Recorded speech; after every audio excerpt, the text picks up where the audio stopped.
สบายดีพ่อแม่พี่น้องวันนี้มาพอกันอีกแล้วเนาะเป็นจังใดสุขคนก็สบายดีอยู่บ่ทำข่าวกันเด้อวันนี้ก็สิพามากินข้าวแรงคือเก่าพี่น้องหยุดงานเลิกงานแม่บ่แม่นหยุดเลิกงานมาแล้วก็ฝนตกหำไปซื้อข้าวปุ้นฝนตกหำหัวมื้อนี้ก็สิพามากินข้าวปุ้นเด้อพี่น้องเคยเฮ็ดน้ำยาข้าวปุ้นน้ำยากะทิแม่ฮ้อนนี่แม่เห็นบ่เนี่ยตีนไก่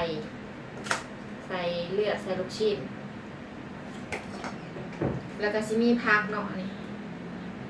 กะหล่ำถั่วแล้วก็ผักเสริมหัวปีก็มีอยู่หน่อยหนึ่งแล้วก็หมักถั่วฟู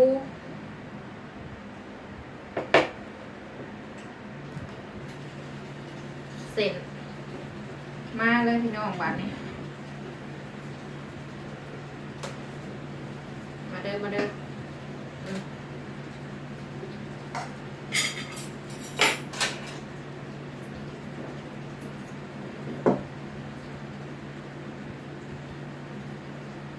เอาลืมแนะนำอ้ายเดี๋ยวนี้ หิวข่าวแห้งกินข้าวกับอ้ายทำคือเก่าเด้อจ้ะเด้อวันนี้เด้อทุกคน กับบททักเนาะโอ้ยลายปวดดิชิมปวดดิลืมได้ไงหิวไงมันแบ่งเอาน้ำกันกินเบิดมันลายเน้นพักจังหน่อยจากเติมเอา กินกะปิ เด้อพี่น้องโอ้ขาวอาดหลาดเลยกล่องกับโฟกัสเนาะ ใส่น้ำกะปิก่อน ลาดเลยบาด ใส่ผักก่อนเนาะ ไม่ลองซีฟเอาหิวเขาจะลืมแนะนำอ่ะ โอ้ตีนไก่สุดยอดใส่ลูกชิ้นปลาเลือดไก่แล้วก็ตีนไก่นะพี่น้องมันเป็นแซ่บ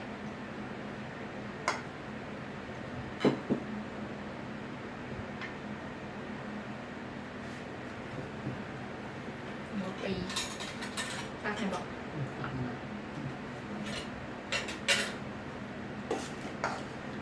มันกินเด้งลองก็จะเสียบไปดอกมันโดดกล้อง แซ่บไหน พริกคำเดียวได้สั่งกิน ถึ กะ ง ปิ สิบ่คือบ้านเฮากะใกล้เคียงเนาะเครื่องบ่ครบคืออยู่บ้านเฮากะแต่ก็ใช้ได้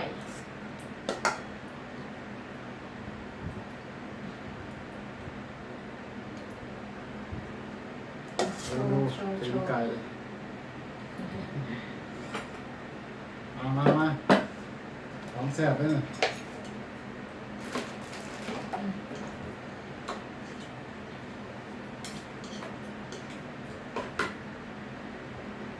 ขาดกะปิบ่ได้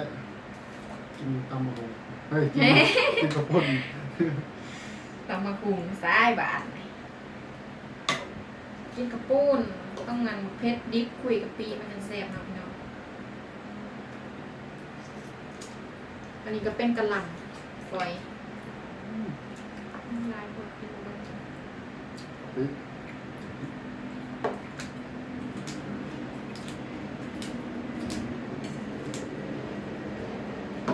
ผักเสริมบ้านเฮาเดี๋ยวนี้พี่น้องน้อยๆโอ้ขักซื้อมาจากตลาดนัดแลนไปซื้อกระปุ้นอยู่ตลาดนว่าฝนตกหามเปียกกลับมา ก็เลยต้องไปอาบน้ำสระผมใหม่ โอ้แซ่บ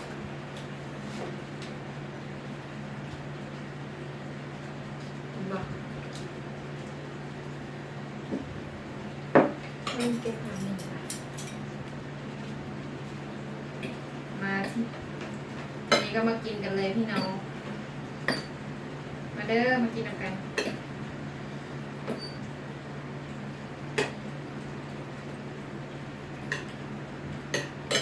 เติมน้ำอีกนิดนึง แซ่บครับ เยี่ยม ตัวนั้นเลยตัวผู้อ่ะ ถั่วฟู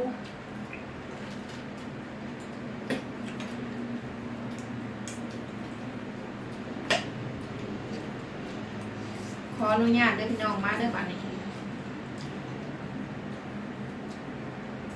กินข้าวแรงนำกันกินข้าวปุ้น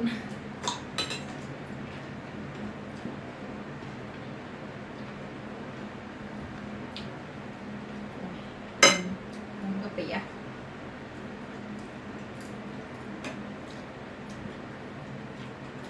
แซ่บดีนะน้องบอกเราตัวได้แซ่บดี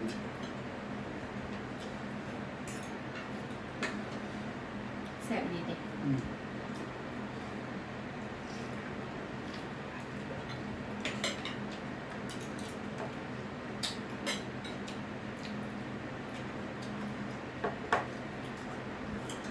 อืม เฮ็ดบอก บ่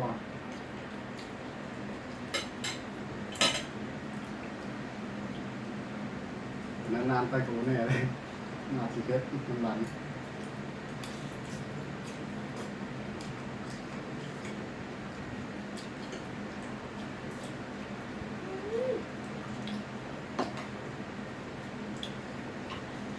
มาพริกกะเหรี่ยงหอม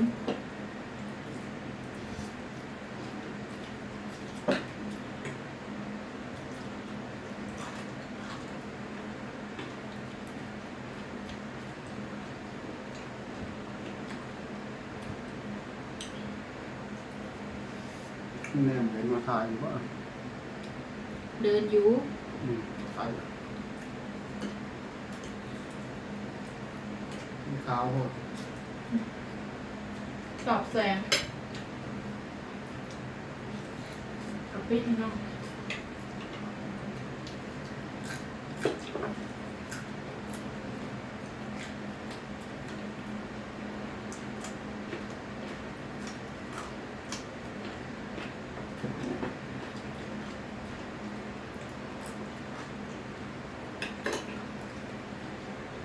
กินไก่พ่อมเนาะแซ่บเนี่ย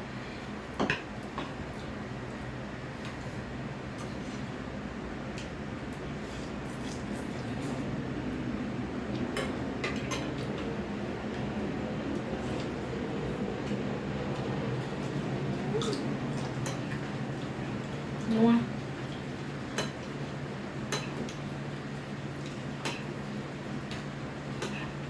น้ำยากะทิอัปปะนินเห็ดนัวค่ะพี่น้องแซ่บแซ่บกว่าปลาทู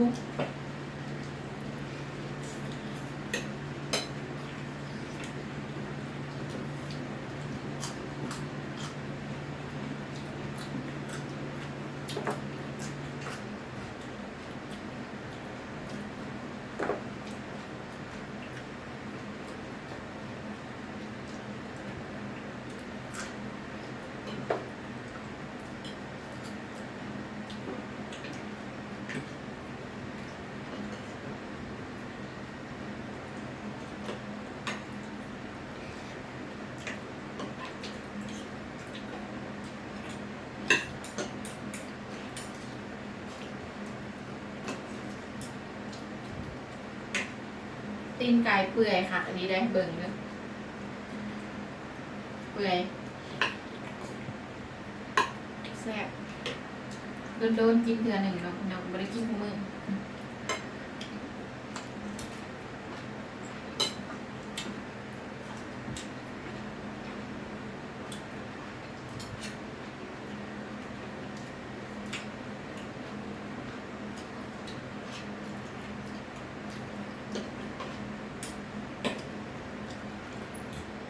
ผัดกรอบกรอบ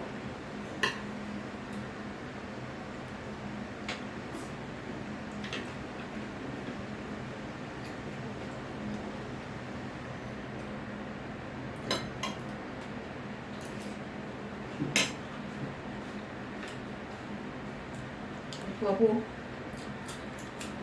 หมดไปแล้วซ้ำนะ น้อยเนาะ ไม่ค่อยๆมัน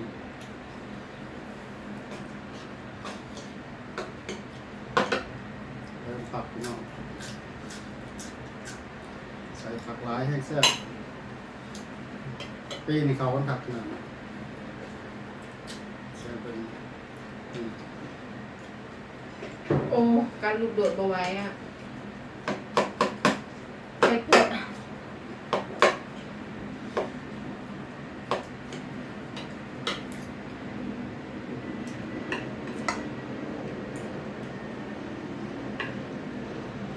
โอ้ขาดขาด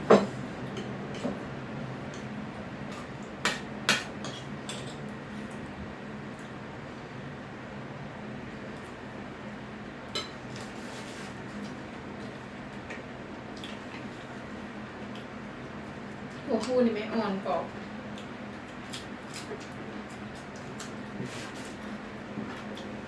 ลองนี่ลองเกลือออกนะ ฝนตกอยู่ฝนตกกันหมด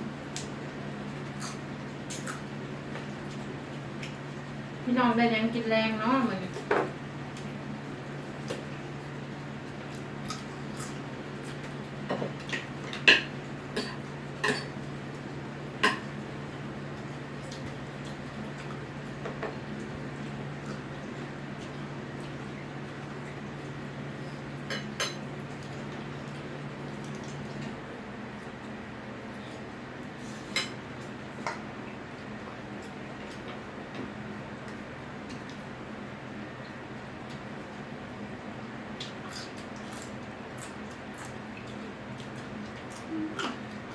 พักก่อน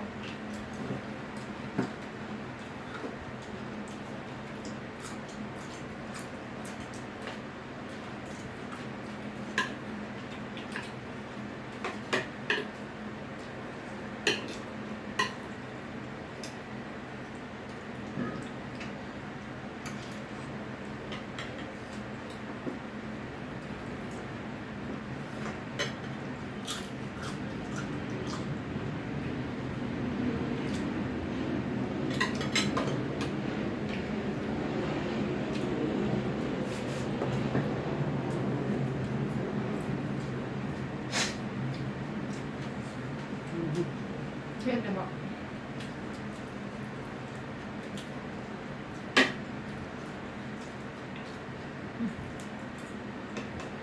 ผักเสิร์ฟนี่ห้าวลงไปพี่น้องแซ่บ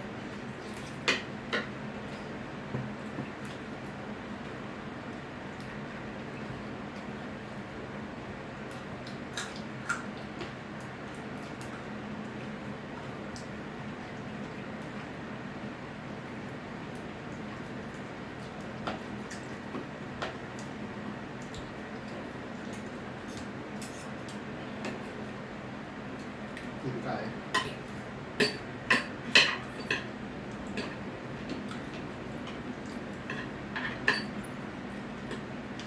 เพศมันดีการลูกโดดหน่วยเดียว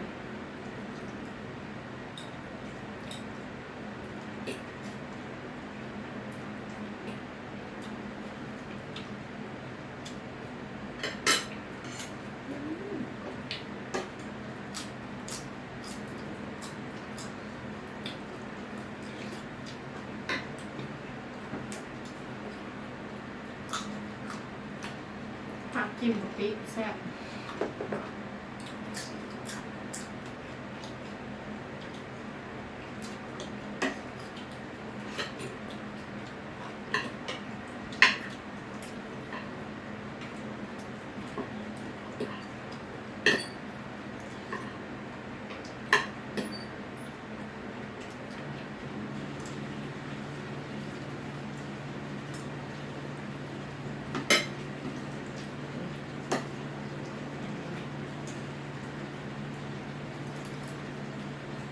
กินไก่เปื่อยเลยเนาะ เปื่อยหักเนาะ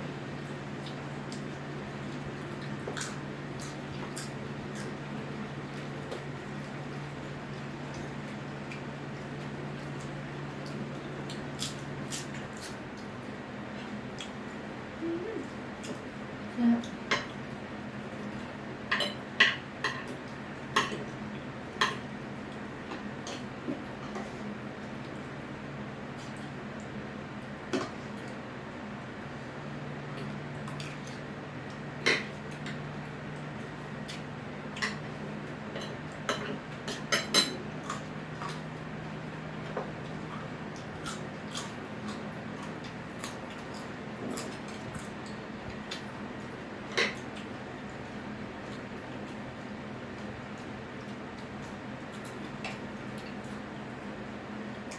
กินไว้แท้อ่ะ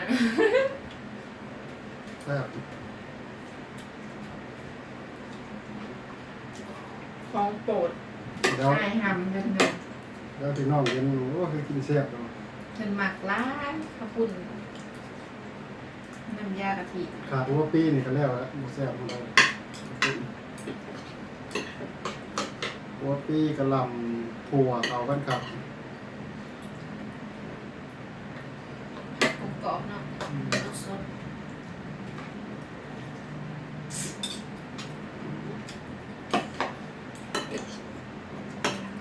กินไก่ไว้เห็นที่หลัง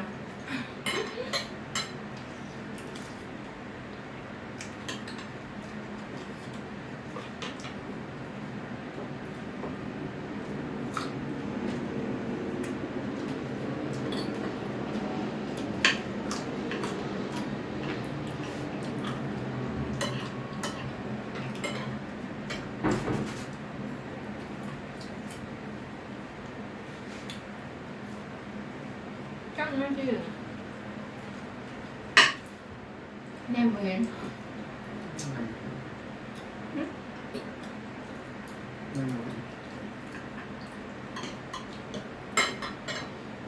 แค่ตีนไก่พี่น้องเปื่อย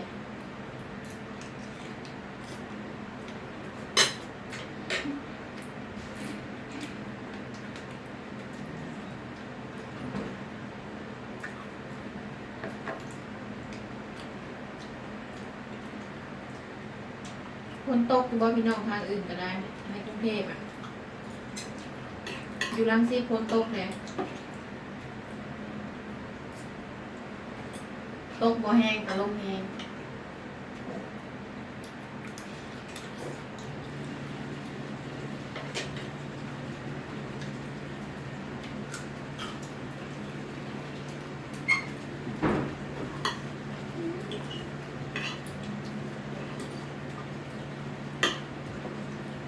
แซ่บ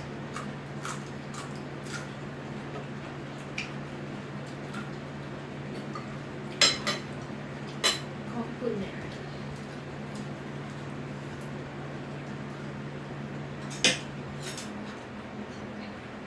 เบิ้ลขอเบิ้ลพี่น้อง มีเบิ่น3 รอบแล้ว แซ่บอีหลีแดงแซ่บนัวคักนัวแหน่หมักกินกับผักหลายๆนี่ให้หมักสุดยอดเลย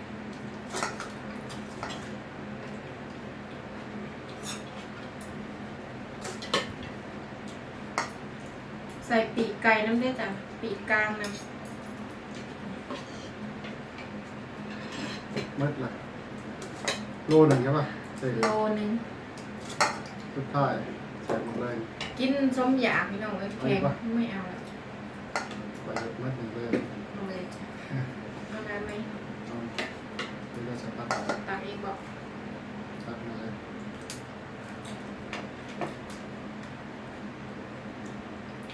เขากันขาดแต่พี่น้องยังบ่เสือไปลองนะ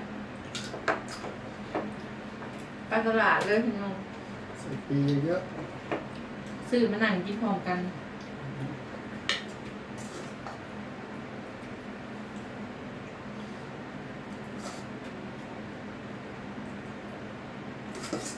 น้ำกับเบิร์ด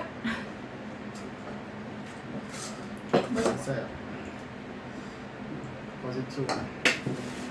พอนี้ใส่สูเพื่อน เผ็ดอะดิกัดลูกจุ๊บ ก็ไม่เผ็ด คือเตือนอะไร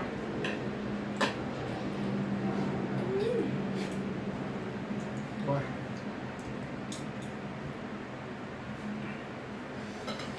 มาเบิ่นจานที่สอง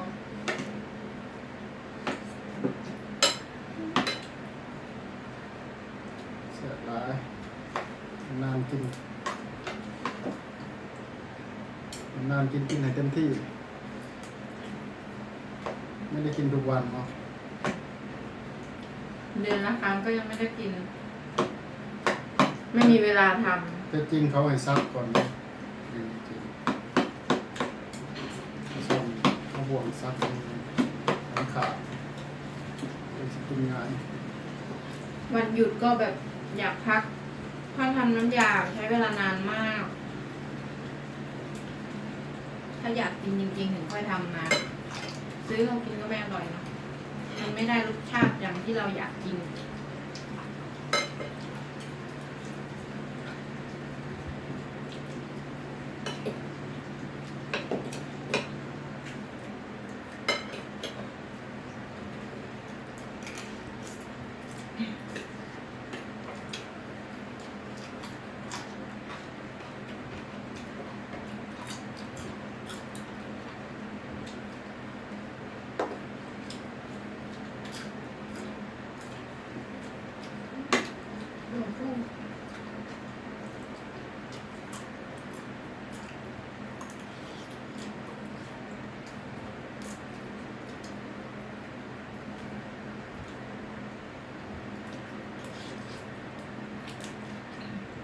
หมูลงหลบพี่น้อง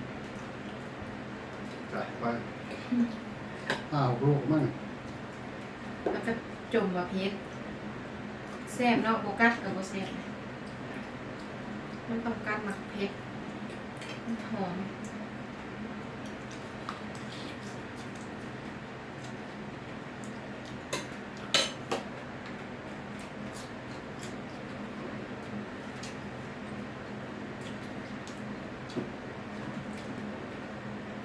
คลิปนี้สิยากจังหน่อยเด้อพี่น้องเพราะว่ายังติดเบิ่นสองจาน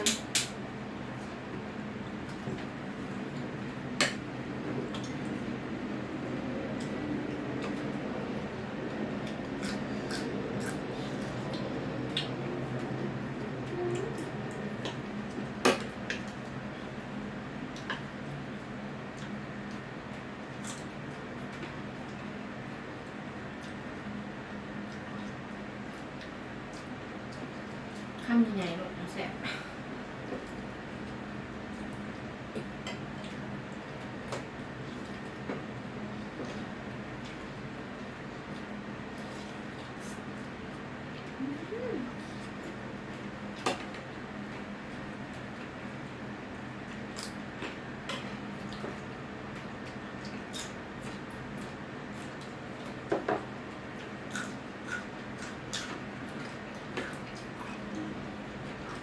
สุดมาก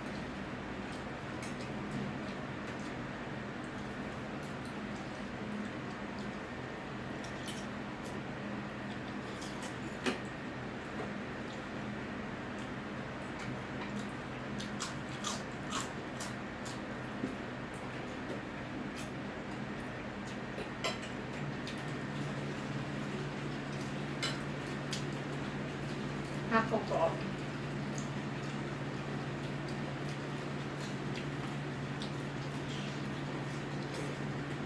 มันลงต่อ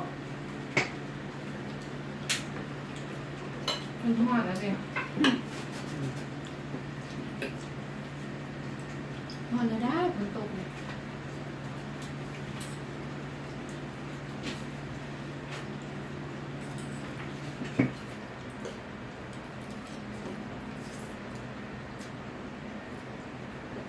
ต้องคิดไปมั่งเอาละ ยังก็ยาวแล้วเอาไปลง อะไร ลองลง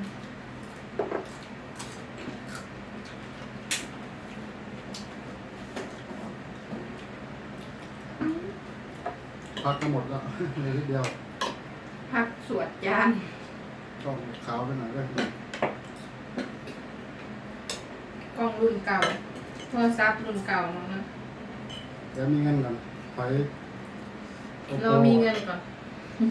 ปะจะได้สวยเนอกให้หน่อย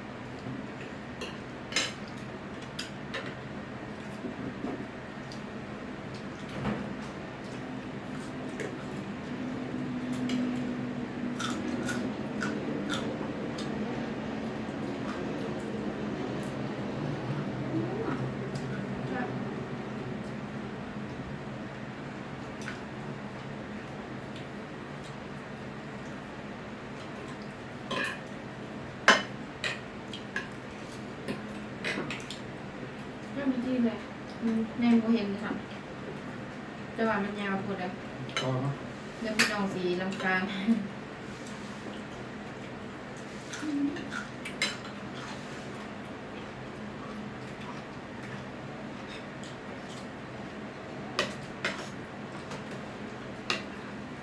ไปเอาล่าพี่น้องกันเถอะเดี๋ยวมันยาวพูดเหมือนสีลำคาญได้จังหวะ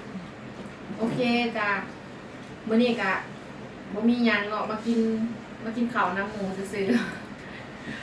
ๆผู้ใดได้หยังกินแรงกะบอกกันเด้อได้หยังแซ่บๆก็ได้สำหรับมื้อนี้นางกสิขอตัวลาไปก่อนเลยพี่น้องอย่าลืมว่าถ้ามักถ้าชอบก็อย่าลืมกด Subscribe กดกระดิ่งให้นางนำเด้อซ่องนางพากินเนาะฝากนำเด้อพี่น้องจังได๋กะฝากเป็นกำลังใจให้นางแน่โอ้ยผิดโอเคจ้ะวันนี้ก็สิลาไปก่อนแล้วพร้อมไอ้หำสิไปกินต่อให้มันเบิดนี่เด้มันเหลือหน่อยหนึ่งอย่ามันยาวพูดค่ะว่าสิกินให้เบิดเลยก็ได้คลิปนี้ซ้ำนี่คลิปหน้าพอกันใหม่เด้อพี่น้องเด้อบ๊ายบายสบายดี สบายดี